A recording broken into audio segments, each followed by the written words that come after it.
in 29, but we will accommodate any year that you may decide upon. Thank you so much.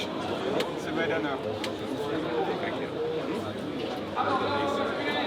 Yeah, absolutely. Tu sais, tu as le fameux col avec les virages numérotés qui a guidé la Trade Alpe. Really? Parce que le gars qui a lancé la station d'Alpe d'Huez, c'est un ayant vu ce col-là. Wow.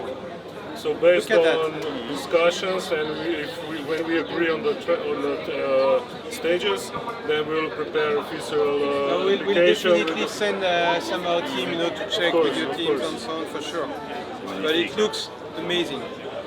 And all the experts.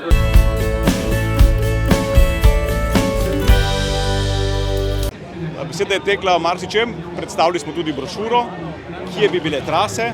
Bili so navdušeni nad tem, kako smo že pripravljeni na celoten projekt in jaz sem prepričan, da bomo našli skupen jezik in da bo do realizacije tudi prišlo.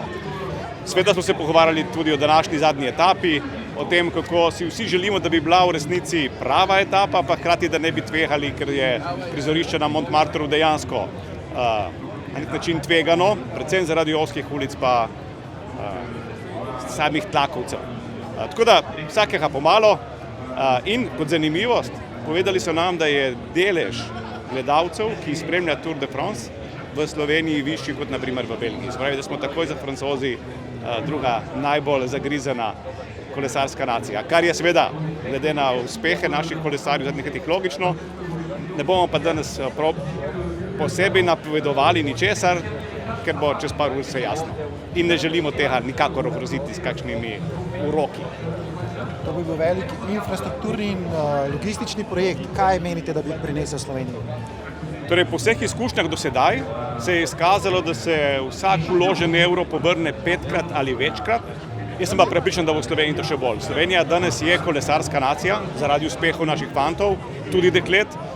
Prihajajo tudi mladi in jaz vem, da bo zaradi tega tak projekt dejansko prepoznavnost zelo dvignil Slovenije, pokazal bo celemu svetu lepote naše države in jaz sem prepričan, da se bo to poznalo tako na turizmu, kot tudi na neposrednih gospodarskih priložnostih. Lahko še eno vprašanje. Glede tras, če lahko karkoli razkrijete, kaj ste povedali? Skupaj z Kolesarsko zvezo Slovenije in pa organizatorji dirke po Sloveniji smo pripravili 3 predloge za traso. Skladno z željami organizatorjev je ena gorska in ta je seveda predvideva Vršič, ena je daljša pa nižinska, ta je tista, ki bi šla po Dolenjski in ena ne bi bila z letečimi cilji v mestih in ta se bi najverjetneje izpeljala v Ljubljani. Zaenkrat smo predstavili to brošuro, jaz sem prepričan, da jo imamo tudi na razpolago in jo lahko pokažemo, ker je lepo pripravljena in so bili tudi organizatorji nad njo zelo navdušeni, tako da bojo slike govorile več kot moje besede.